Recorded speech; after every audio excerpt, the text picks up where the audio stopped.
देखिए, जो जंतर मंतर में जो आंदोलन शुरू है, वो नीट परीक्षा जो हुई है, नीट एग्ज़ाम, उसके पेपर लीक होने की वजह से ये आंदोलन शुरुआत हुई। और इसके प्रति हम भी संवेदना रखते हैं, क्योंकि ये विद्यार्थी जो है हमारे देश का फ्यूचर है, देश का भविष्य है। और इसीलिए ये जो आंदोलन ये जंतर मंतर में शुरू है। और कल आपने देखा कि विपक्ष के नेता राहुल जी ने ये आंदोलन में जंतर मंतर में न जाते हुए उन्होंने अपना अलग एक आंदोलन शुरू कर दिया, धरना आंदोलन। और वो भी कहाँ पर? वो भी प्रधानमंत्री निवास स्थान के बाहर, जहाँ पर हाई सिक्योरिटी जोन है। यहाँ पर कभी भी कोई भी आंदोलन नहीं हुआ था, लेकिन विपक्ष का नेता होने के बावजूद उन्होंने बहुत ही गैर जिम्मेदाराना, मैं कहूँगा कि उन्होंने वो धरना आंदोलन किया है। ये बहुत ही लापरवाही है। और यहाँ पर ये भी मैं बताऊँगा कि हमारे देश ने 2 प्रधानमंत्री गंवाए हैं। और जब स्वर्गीय इंदिरा जी गांधी इनकी हत्या हुई, तब ये एसपीजी कानून कांग्रेस के सरकार के समय निकाला। और ये यहाँ पर कोई भी आंदोलन प्रधानमंत्री निवास के बाहर हुआ नहीं था, लेकिन ये जानबूझकर उन्होंने वहाँ पर आंदोलन करने का निर्णय लिया। सभी लोगों को वो अपील कर रहे थे, आइए यहाँ पर। उनको क्या करना था? क्या उनको वहाँ पर कुछ ऐसी दुर्घटना करने का उनकी इच्छा थी, उनकी भूमिका थी, जिसे हम घातपात कह सकते हैं। और प्रधानमंत्री जी के निवास स्थान के बाहर सभी लोगों को बुलाना और जंतर मंतर के जो प्रमुख आंदोलन है जो विद्यार्थियों का, उसके विपरीत दूसरा आंदोलन चलाना, वहाँ पर केजरीवाल जी ने भी कहा है ये कौन सा आंदोलन शुरू है। इसलिए मैं कहूँगा कि ये विद्यार्थियों का जो आंदोलन है सीजेपी का, उसके बारे में तो हम संवेदना जताते हैं, लेकिन ये आंदोलन को आधार बनाकर जो लोग इसकी राजनीतिक रोटियां सेकने की कोशिश करते हैं, ये विद्यार्थियों के कंधे पे बंदूक रखकर चलाने की कोशिश कर रहे हैं। इसका निषेध करना चाहिए, क्योंकि उन्होंने जंतर मंतर में जाना चाहिए था, तो उन्होंने अपना प्रधानमंत्री निवास के बाहर आंदोलन शुरू कर दिया। और ऐसे जगह पर आंदोलन करना ये उचित नहीं था। ये वो भी जानते हैं, विपक्ष के नेता है वो, और वो जिम्मेदार व्यक्ति है। और वो बार बार उनके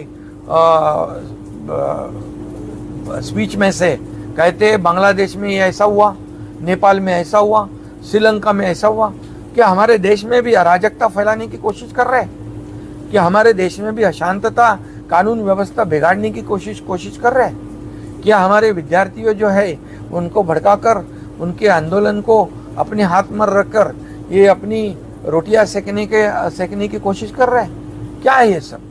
इसीलिए मैं ये भी कहूँगा कि प्रधानमंत्री जी ने कल एनडीए की बैठक में कहा है कि ये हमारे देश का भविष्य विद्यार्थी है, इन पर कोई भी अन्याय नहीं होना चाहिए, उनके साथ न्याय होना चाहिए। मुझे पूरा विश्वास है, यकीन है कि प्रधानमंत्री जी विद्यार्थियों के साथ न्याय करेंगे। और कुछ लोग जंतर मंतर जाने के बाद नीट का आंदोलन, सीजेपी के आंदोलन तो बाजू में रह गया। वो तो बोलने लगे, वो राजीनामा का क्या बात कर रहे हैं, रेजिग्नेशन का क्या बात कर रहे हैं, सरकार को बदल दो, सरकार को पलट दो, 2029 के चुनाव का ऐलान कर रहे हैं वहाँ पर जाके। ये क्या है? ये तो पूरी राजनीति और राजनीतिक, जिन्होंने जनता ने ठुकराया है, जिनको जनता ने घर पर बिठाया है, वो ऐसे आंदोलन का सहारा लेकर अपने राजकीय अस्तित्व को टिकाना, बचाना, ये कोशिश उनकी है।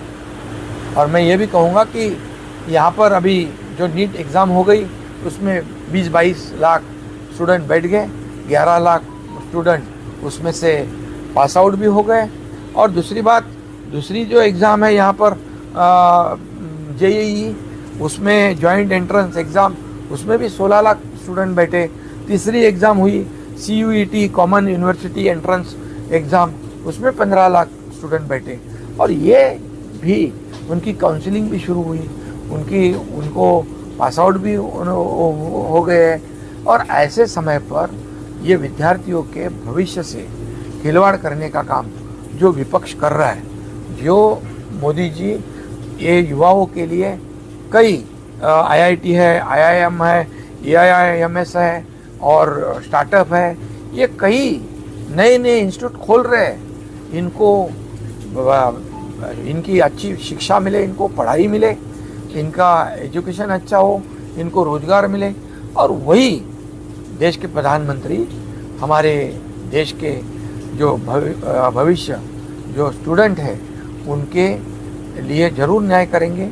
लेकिन मेरा इतना ही सवाल है कि ये जो हमारे जंतर मंतर में बैठे हुए जो हमारे स्टूडेंट हैं वो हमारे है और उनके प्रति हमारी संवेदना है, लेकिन उन्होंने अपना आंदोलन दूसरे के हाथों में जाए ऐसा जो लोग कर रहे हैं उससे सावधान रहना चाहिए, यही मुझे कहना है। क्योंकि इन सब लोगों को इस देश में अशांति फैलाना है, अराजकता फैलाना है, इस देश में कानून व्यवस्था बिगाड़ने की कोशिश करना है, ये सब युवाओं को भड़काने की जो कोशिश कर रहे हैं, इनसे सावधान रहना चाहिए।